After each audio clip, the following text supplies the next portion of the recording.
ทางพยาการสองค่ะกองประชุมถาบถามบุคลากรออกรับสมัครเลือกตั้งหอบที่2ของสหพันธ์กรรมการแขวงพงศาลีกองประชุมดังกล่าวได้จัดขึ้นในตอนบ่ายของวันที่16มิถุนายน2025อยู่ที่สโมสรเมืองบุญเนือ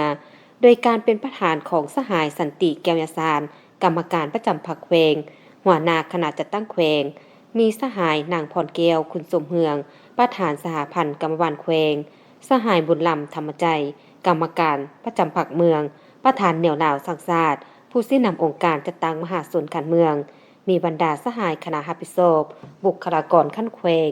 บรรดาคณะบริหารงานสหพันธ์กรรมการขั้นแขวงการเมือง พร้อมด้วยภาคส่วนที่เกี่ยวข้องเข้าร่วม กองประชุมสหายสันติแก้วยาสารประธานกองประชุมได้กล่าวว่า การทาบถามบุคลากรครั้งนี้ไม่มีความหมายความสำคัญหลายเพราะเป็นการเลือกเฟ้นเอาผู้ที่มีมาตรฐานเงื่อนไขครบถ้วน เพราะว่าจะเลือกเอาเป้าหมายเข้าคงประกอบของผู้ออกสมัครรับเลือกตั้งกองประชุมใหญ่ผู้แทนกรรมบาลแขวงพงศาลีสมัยที่เก่าการทับถามหอบที่2นี้ก็เพื่อบรรจุบุคลากรของผู้ออกสมัครรับเลือกตั้งให้ได้ครบตามมาตรฐานในกองประชุมบรรดาสหายได้รับฟังการผ่านห่างรายงานการเมืองและห่างแผนพัฒนาของกรรมบาลแขวงที่จะต้องได้นำเข้าและรายงานต่อกองประชุมใหญ่ผู้แทนสหพันธ์กรรมบาลทั่วแขวงครั้งที่เก่าและรับฟังการผ่านห่างบทสำรวจการซีนำพาตลอดระยะที่ผ่านมา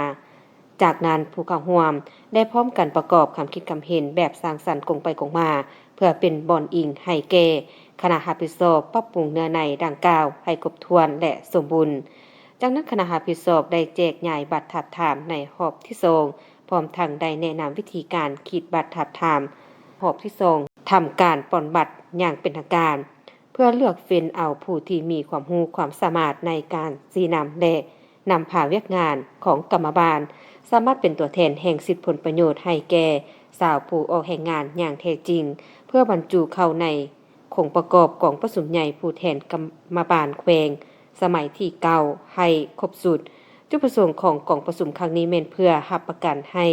การคัดเลือกคณะบริหารงานสุดใหม่